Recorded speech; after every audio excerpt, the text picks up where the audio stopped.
ஆண்டவராகிய இயேசு கிறிஸ்துவின் இனிய நாமத்தில் உங்களுக்கு கிருபையும் நன்மையும் பெருக வேண்டும் என்று சொல்லி வாழ்த்துகிறேன். ஆண்டவர் நமக்கு ஒரு புதிய வருடத்தை காண உதவி செய்திருக்கிறார்.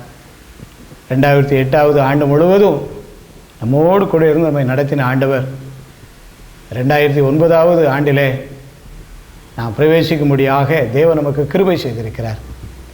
இந்த ஆண்டு எனக்கு எப்படி இருக்கும், இந்த ஆண்டு என்னுடைய ஊழியத்திற்கு, என்னுடைய குடும்பத்திற்கு எப்படிப்பட்ட ஒரு ஆண்டாக இருக்கும் என்று நாம் அநேக நாட்கள் ஜெபிக்கிறோம்.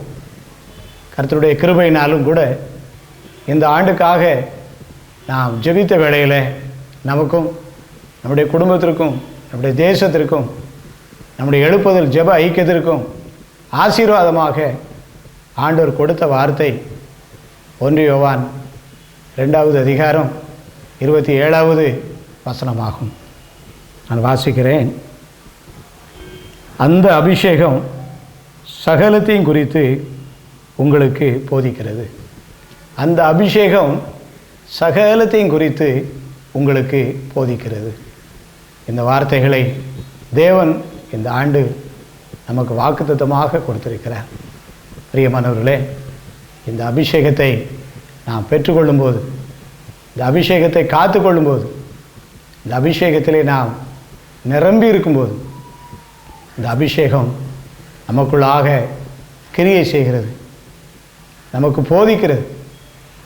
நாம் எவ்விதமாக நடக்க வேண்டும், எவ்விதமாக ஒவ்வொரு காரியங்களையும் செய்ய வேண்டும் என்று இந்த அபிஷேகம் நமக்கு போதிக்கிறது. இந்த வார்த்தைகளை தேவன் நமக்கு ஆசீர்வதித்தரும்படியாக தலைவணங்கி நாம் ஜெபம் செய்வோம். அன்பு நிறைந்த ஆண்டவரே, ஆசீர்வாதமான இந்த வேலைக்காக உம்மை ஸ்தோத்திரிக்கிறோம்ப்பா. 2009 ஆண்டு நீர் எங்களுக்கு தரும் வார்த்தை என்ன என்று சொல்லி நாங்கள் நீண்ட நாட்களாக ஜெபித்தோம்.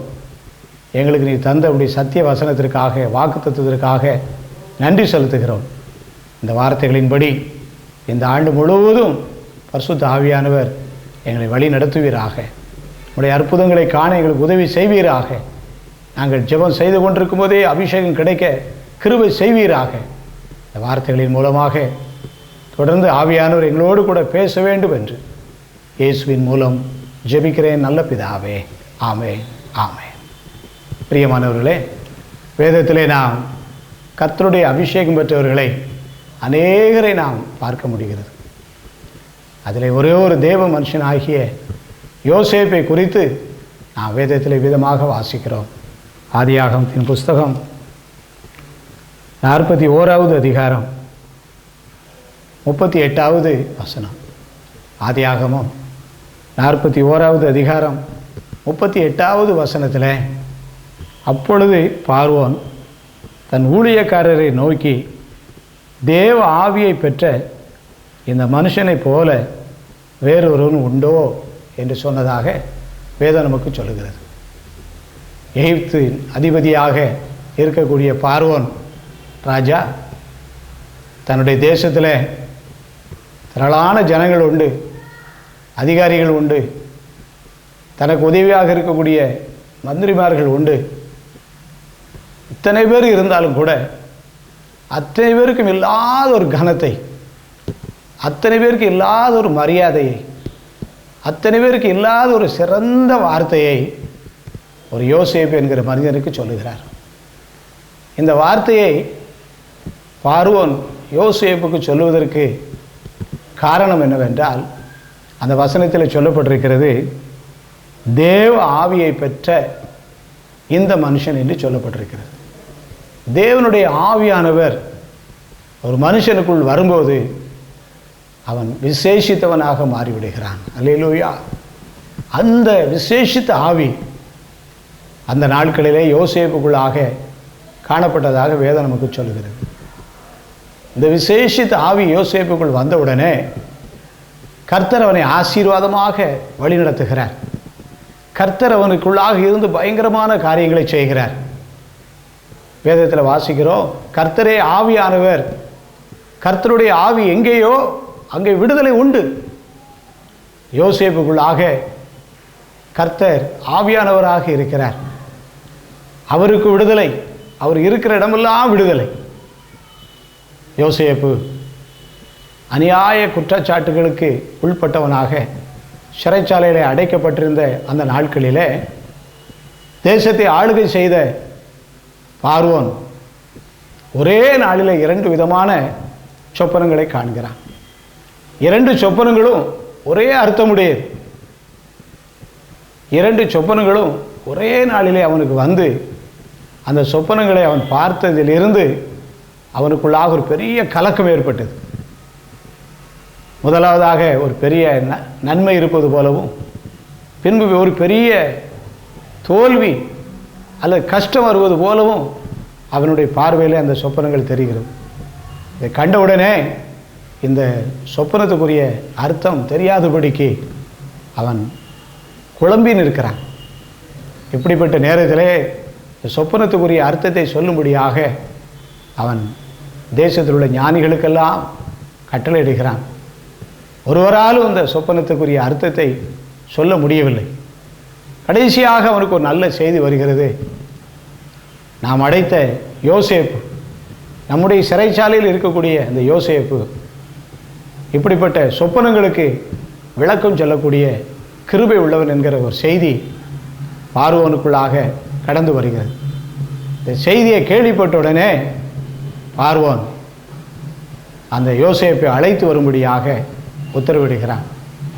உடனடியாக யோசேப்பு பார்வோனை சந்திக்க வருகிறார்.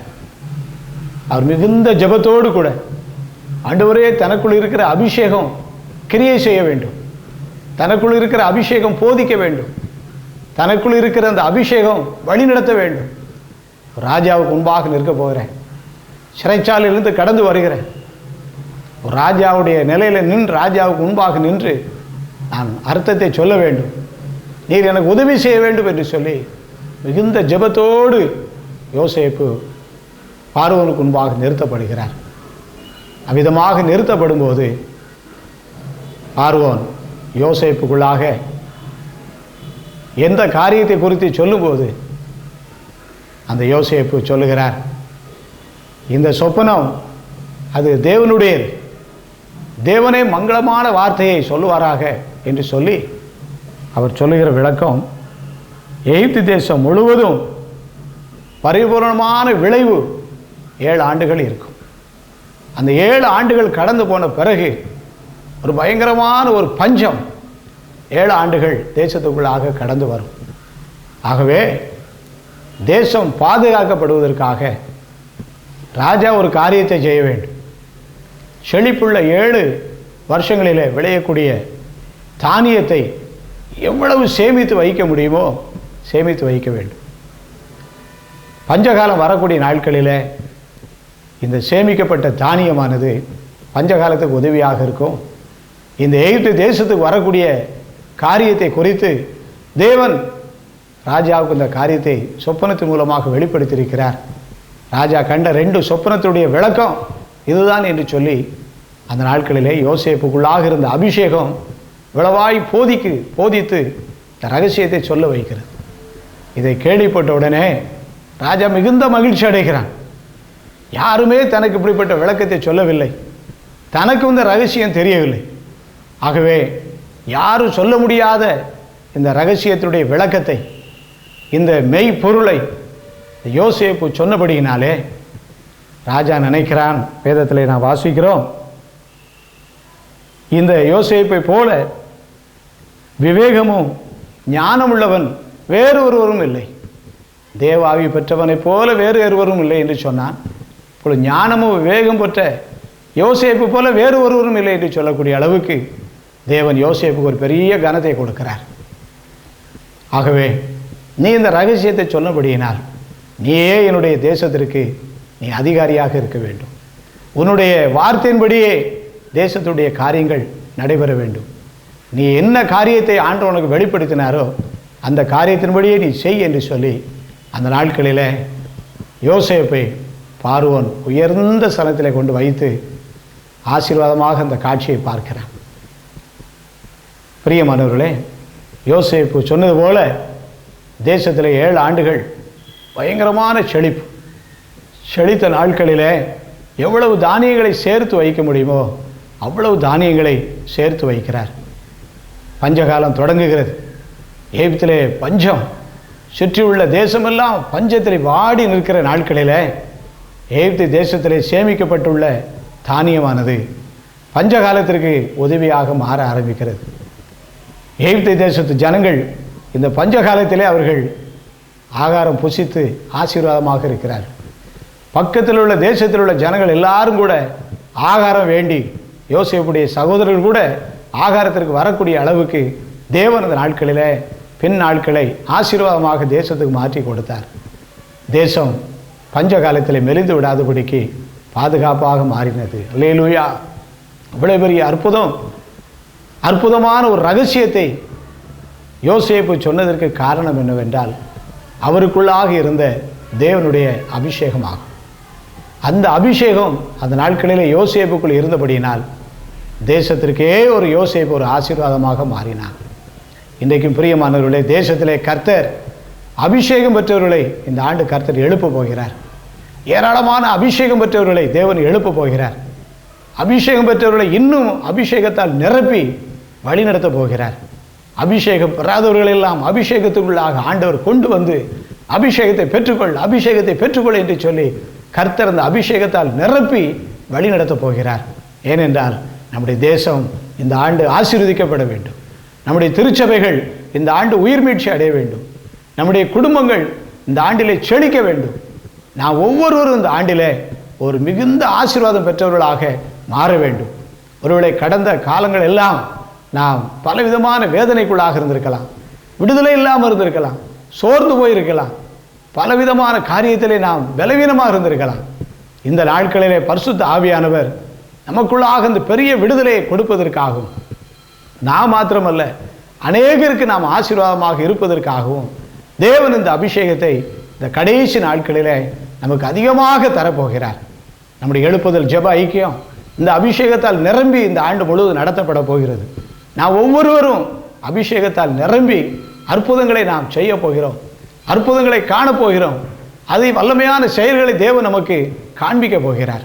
ஆகவே நாம் இந்த நாட்களிலே இந்த வருஷத்தில் நாம் செய்ய வேண்டிய காரியம் என்ன?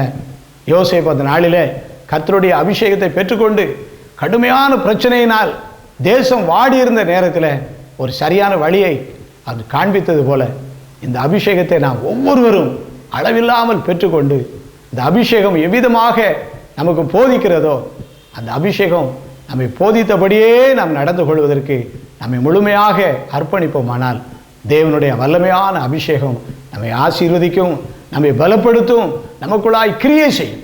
இந்த அபிஷேகத்திற்காக நம்ம எல்லாரும் கர்த்தரை நோக்கி நாம் ஜெபிக்கும் போது கர்த்தர் இந்த வல்லமையான அபிஷேகத்தை நமக்கு தந்து நம்மை ஆசீர்வதிப்பார். இச்செய்தியை சொல்லுங்க.